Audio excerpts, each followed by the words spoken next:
हाय नमः शिवाय। नया दिन नए ब्लॉग के साथ मैं गौरव पटियाल स्वागत करता हूं आपके अपने YouTube channel JP blogs and music पर। तो आज का ये जो ब्लॉग है ये एक टेम्पल ब्लॉग रहने वाला है। आज मैं एक ऐसा टेम्पल जो है वो एक्सप्लोर करने के लिए जा रहा हूं जो कि बहुत ही सुंदर और एकांत जगह पर स्थित है। उसकी स्टोरी जो है वो भी एक रहस्यमय स्टोरी है। ये वाला मंदिर जो है ये जंगलों की चट्टानों के बीच में स्थित है। इस मंदिर का नाम है टिब्बा महादेव। तो चलिए चलते हैं और आपको भी इसके दर्शन करवाते हैं और इसके साथ साथ क्या क्या वाटरफॉल है और कौन कौन से देवी देवता वहां पर स्थित किए गए हैं, किस प्रकार की वो लोकेशन है, वो सब आपको इसी ब्लॉग में देखने को मिलेगा। और साथ में मैं आपको स्टार्टिंग के 2 मिनट जो है वो मोटो ब्लॉग करते हुए लेके जाऊंगा कि एटलीस्ट अगली बार अगर आप मेरे ब्लॉग के माध्यम से जाना चाहें तो आपको लोकेशन का पता लग जाए कि वो मंदिर की लोकेशन जो है वो किस तरह से है और आप कहां से कहां को टर्न करेंगे, वो सब आपको इसी ब्लॉग में देखने को मिलेगा।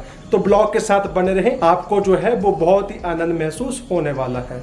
तो अभी जो है मैं मोटो ब्लॉग करता करता डिडमे टिक्कर बाज़ार को क्रॉस कर चुका हूँ और ऐसे ही मोटो ब्लॉग करता करता भोटा निकल जाऊँगा। मैं भोटा इसलिए जा रहा हूँ क्योंकि निकलने को तो हम बाईपास से भी निकल सकते थे, लेकिन बाइक में पेट्रोल भी डलवाना था तो वो फिर इंडियन ऑयल भोटा में ही डालना था। तो चलिए चलते हैं और सबसे पहले जो है हम अपनी बाइक में पेट्रोल डलवा लेते हैं। पेट्रोल यानी कि शिला तेल, पेट्रोल को हिंदी में शिला तेल कहते हैं। तो चलिए चलते हैं और सबसे पहले हम अपना पेट्रोल डलवा लेते हैं। तो अभी जो है मैं चैरिटेबल हॉस्पिटल चौक पर पहुंचने वाला हूं और उससे ही 100 मीटर आगे जो है वो इंडियन ऑयल का पंप है, जो कि आप इस प्रकार से देख सकते हैं। तो अभी यहाँ पर मैंने तेल वगैरह डलवा लिया। तो चलिए अब हम चलते हैं आगे के सफ़र के लिए। तो अभी हम निकल चुके हैं आगे के लिए और अब हम निकल जाएंगे बाया बस स्टैंड होके। अब सीधा बाईपास में जाएंगे तो वो फिर हमें डबल पड़ जाएगा। तो इसलिए अभी हम लेफ़्ट टर्न करेंगे और भोटा बस स्टैंड से होते हुए हम सलोनी में निकल जाएंगे। फिर मैं आगे बताता हूँ कि कहाँ से हमने कहाँ को टर्न करना है। तो सलोनी से पहले मैं आपको शुक्र खड्ड की लोकेशन बता देता हूँ। ये जो शुक्र खड्ड है इसका नाम शुक्र खड्ड इसलिए रखा है क्योंकि यह जो है सूखी ही रहती है, लेकिन जब बरसात आती है तो ये अपना फिर विशालकाय और रौद्र रूप जो है वो धारण कर लेती है। तब इस खड्ड का नज़ारा जो है वो देखने लायक रहता है। तो लीजिए अभी हम सलोनी में पहुंच चुके हैं और सलोनी से जो है वो हमने लेफ़्ट टर्न ले लिया है। लेफ़्ट टर्न हम तब लेंगे जब हम हमीरपुर से आ रहे होंगे। तो अभी हमने टर्न ले लिया है और सलोनी से कम हमने 200 मीटर आगे जाना है। फिर आगे आके जो है वो एक चौक आएगा, तो ये है वो चौक। तो इससे हम लेफ़्ट टर्न ले लेंगे। जैसे ही हम लेफ़्ट टर्न करेंगे तो यहाँ से कम हमने 3 किलोमीटर जो है वो आगे जाना है और आगे जाकर जो है वो ये वाला पॉइंट आ जाएगा। साथ में यहाँ पर घर होगा। तो ये जो आप झंडे देख सकते हैं यहीं से ही हमने राइट टर्न करना है। जैसे ही हम राइट टर्न करेंगे तो फिर ये उबड़ खाबड़ रास्ता जो है जंगलों से भरा हुआ, हम इसी रास्ते जो है वो मंदिर की तरफ जाएंगे। तो इसी रास्ते से होते कम से कम हमने 1 किलोमीटर या 1.5 किलोमीटर आगे जाना है और वो वाला पॉइंट जो है वो आ जाएगा। तो अभी जो है मैं इस स्थान पर पहुंच चुका हूं जहां से मंदिर की तरफ जो है वो पैदल चलना पड़ता है।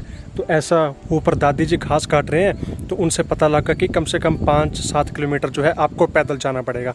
लेकिन एक बार मैं आपको इस जगह की लोकेशन बता देता हूँ। पहले भी मैंने आपको मोटो ब्लॉग के जरिए से जितना मेरे अकेले से हो पाया उतना मैंने आपको बता दिया। अब मैं बता देता हूँ कि वो वाला रास्ता जो है वो कहाँ से आके कहाँ पर स्टैंड होता है और कहाँ से फिर हम रास्ता लेंगे मंदिर की तरफ। तो चलिए एक बार नज़र जो है मैं आपको लोकेशन की तरफ डाल देता हूँ। वैसे कोई दिक्कत तो नहीं है आने के लिए, लेकिन बरसात के मौसम में आप ना आएँ तो ज़्यादा बेहतर रहेगा।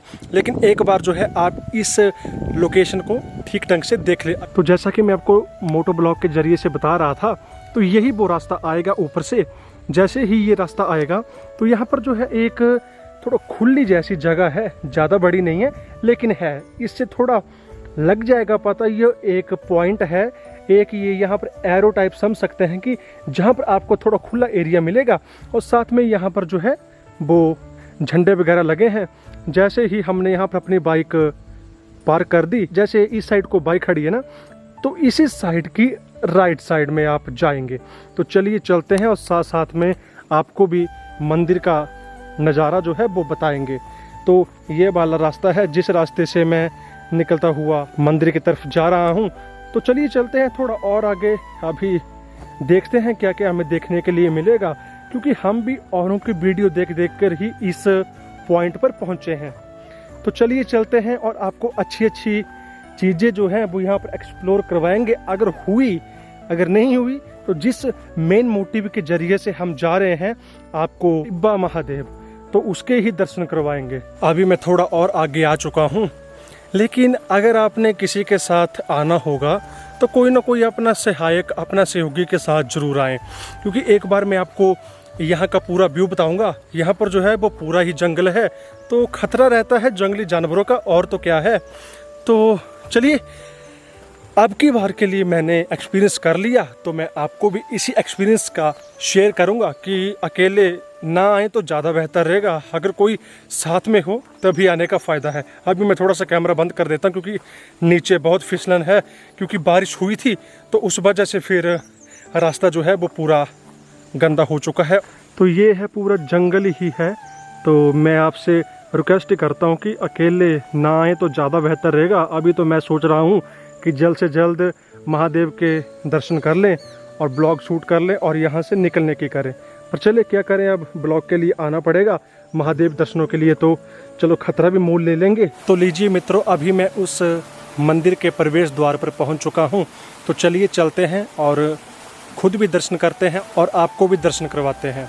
तो ये है इस मंदिर का प्रवेश द्वार, टिप्पा महादेव। कोई टिप्पा कहता है, कोई टिब्बा कहता है। तो फिलहाल यहाँ पर तो लिखा है टिप्पा महादेव शिव मंदिर द्वार। तो ये है कुछ इस प्रकार का व्यू और मंदिर का आंगन, और साथ में यहाँ पर सराय हैं, यहाँ पर प्रसाद वगैरह और पंडित जी बैठते हैं। तो चलिए चलते हैं आगे की तरफ। तो ये गया महादेव की तरफ जाने के लिए रास्ता, जहाँ पर जो है वो महादेव का शिवलिंग स्थापित करके रखा हुआ है। आप जब भी इस तरफ आएंगे तो अपने जूते, जुराबें, और अगर आपने पैंट डाली है या लोअर डाला है तो उसको फोल्ड करके ऊपर आएंगे, क्योंकि रास्ता जो है वो थोड़ा उबड़ खाबड़ है। आप देख सकते हैं, इसको डिस्क्राइब करने की ज़रूरत नहीं है। तो चलिए चलते हैं और आपको महादेव के दर्शन जो हैं वो करवाते हैं। एक बार आप ऊपर का नज़ारा ले लेंगे, फिर मैं आपको बताऊंगा कि ये वाला मंदिर जो है, ये वाला शिवलिंग जो है यहाँ पर स्थापित क्यों किया गया था। तो चलिए चलते हैं फिलहाल के लिए दर्शनों के लिए। और पूरे पाँव जो हैं वो यहाँ पर भीग चुके हैं, अभी मुझे पता नहीं है, जैसे जैसे हम जाएंगे तो आपको दर्शन जो है वो करवा देंगे। तो सबसे पहले भोलेनाथ के दर्शनों से पहले यहाँ पर भोलेनाथ जी के पुत्र यानी कि गणपति महाराज की मूर्ति जो है वो स्थापित करके रखी हुई है, और यहाँ पर भी फूलों की माला के जरिए और झंडे के जरिए से, भगवा ध्वज से जरिए से यहाँ पर गणपति भगवान जी को स्थापित किया हुआ है। और साथ में जो है यहाँ पर पीछे राम परिवार जो है, राम दरबार जो है वो भी स्थापित है।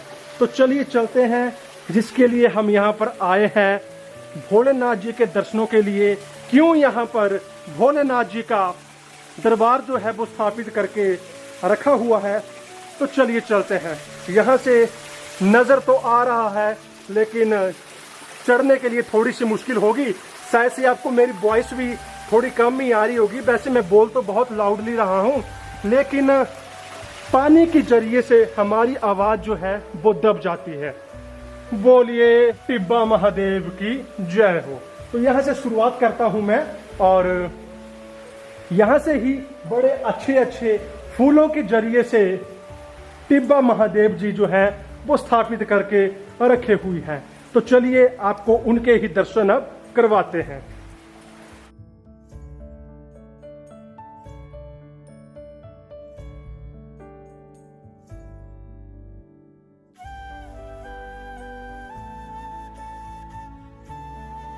तो अभी जो है मैंने टिब्बा महादेव जी के दर्शन कर लिए हैं और आपको भी उनके दर्शन करवा दिए हैं।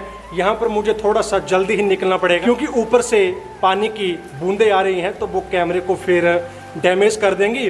तो आप मेरे पीछे देख सकते हैं, आपको मैंने अकेले में भी इनका पूरा जो दर्शन है वो करवा दिए। एक बार आप मुझे भी देख लें और भोलेनाथ जी को भी देख सकते हैं, क्योंकि मैं अकेला हूँ तो मेरी क्लिप तो कोई ले नहीं सकता, तो इसलिए ही मैं 360 एंगल से जो है वो मैं आपको दर्शन करवा रहा हूँ। तो एक बार मैं यहाँ पर मंत्र बोलूँगा, उसी मंत्र को जब आप इस ब्लॉग को देखेंगे तो आप भी उस मंत्र को जरूर बोलना। ओम त्र्यंबकम यजमहे सुगंधिम पुष्टिवर्धनम उर्वारुक्मी बंदनात् मृत्युर्मुक्षीमामृतात् कालहार दुःखहार रोगहार कष्टहार।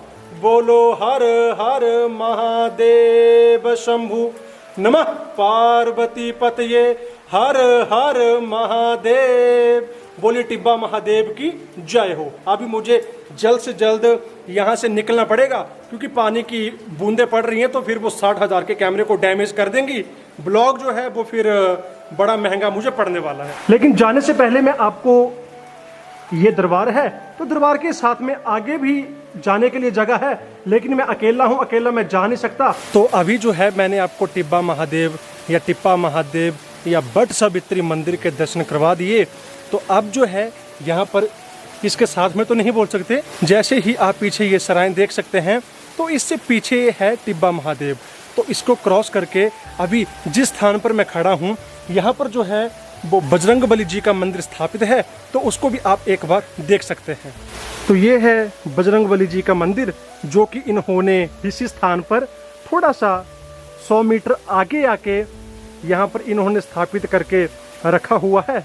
और जैसे ही हम अंदर चलेंगे तो यहाँ पर जो है वो लक्ष्मी माँ, सरस्वती माता और साथ में गणेश भगवान जी की जो तस्वीर है और ऊपर शेरा वाली माता जी की मूर्ति यहाँ पर स्थापित करके रखी हुई है। तो यहाँ पर बजरंगबली जी के मंदिर के पीछे ही यहाँ पर पार्वती स्नान कुंड है। ये सिर्फ केवल महिलाओं के लिए ही अपेक्षित है। यहाँ पर सिर्फ महिलाएं ही स्नान कर सकती हैं या महिलाओं के लिए जाना ही यहाँ पर अनिवार्य है। मैं आपको एक बार बाहर से ही नज़ारा बता देता हूँ। यहाँ पर ऊपर से जो है एक स्मॉल सा वाटरफॉल जो है वो बह रहा है। अभी तो स्मॉल ही है, लेकिन जब बारिश वगैरह हो जाती है तो फिर ये भी बहुत ही विशालकाय रूप में जो है वो अपना रौद्र रूप दिखा देता है। तो एक बार मैं आपको पार्वती कुंड के दर्शन जो हैं वो थोड़ा दूर से ही करवा दूंगा, क्योंकि जैसा इंस्ट्रक्शन लिखी है तो उनका फॉलो करना तो बनता है। तो ये है वो वाटरफॉल जो कि पार्वती स्नान कुंड में मिल रहा है जाके। अब मैं आपको जूम करके बताऊंगा क्योंकि अंदर तो मैं जा नहीं सकता, तो अब बाहर से ही एक बार पार्वती स्नान कुंड के दर्शन कर सकते हैं। अब कुंड पत्नी यही है कि अंदर की तरफ है वो मुझे पता नहीं है, लेकिन जहाँ तक मैं आइडिया लगा पा रहा हूँ तो ये पानी जो है ना ये राउंड राउंड करके रखा हुआ है, यही कुंड है। तो यहाँ पर सिर्फ महिलाएं ही अपेक्षित हैं। तो कुछ इस प्रकार से मैंने आपको शिव मंदिर द्वार के टिब्बा महादेव जी के दर्शन करवा दिए।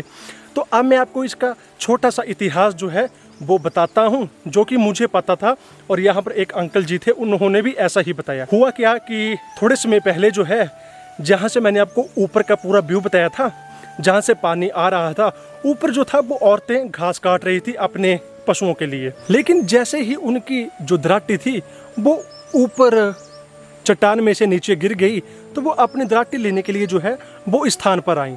तो इस स्थान पर वो क्या देखती हैं कि एक महात्मा जो है वो नीचे बैठा हुआ है, जो कि मैंने आपको पीछे बताया है ना कि मैं अकेला आया हूँ तो मैं अंदर नहीं जा सकता। तो वहाँ पर वो भक्ति में जो था वो लीन था। लेकिन जैसे ही वो औरतें आई तो वो एकदम से जाग गए कि ये मतलब क्यों आई, क्या हो गया। फिर उन्होंने सारी बात बताई। तो उसके साथ में जो था ना, जो मैंने आपको एरिया बताया, वहाँ पर एक बहुत विशालकाय सर्प था, ऐसा ही मुझे सुनने में आया। तो वो सर्प था, फिर ऊपर जो था वो सर्प के ऊपर एक डाला था, वहाँ पर जो था वो एक कबूतर भी था। तो कुछ इस प्रकार की स्टोरी इन्होंने बताई कि वहाँ पर एक महात्मा भी था, एक सर्प भी था और एक कबूतर भी था। तो उन महात्मा जी ने कहा कि इस स्थान को एक देवभूमि दर्शन के नाम से स्थित कर दिया जाए, यहाँ पर जो है एक शिव मंदिर का निर्माण किया जाए। तो अभी जो है आपने देख लिया कि इन्होंने यहाँ पर शिव मंदिर का निर्माण जो है वो यहाँ पर कर दिया है, और इतने कर एरिया में इन्होंने शिव मंदिर, गणेश भगवान और बजरंगबली, हनुमान और साथ में यहाँ पर पार्वती कुंड जो है वो स्थापित करके रखा हुआ है।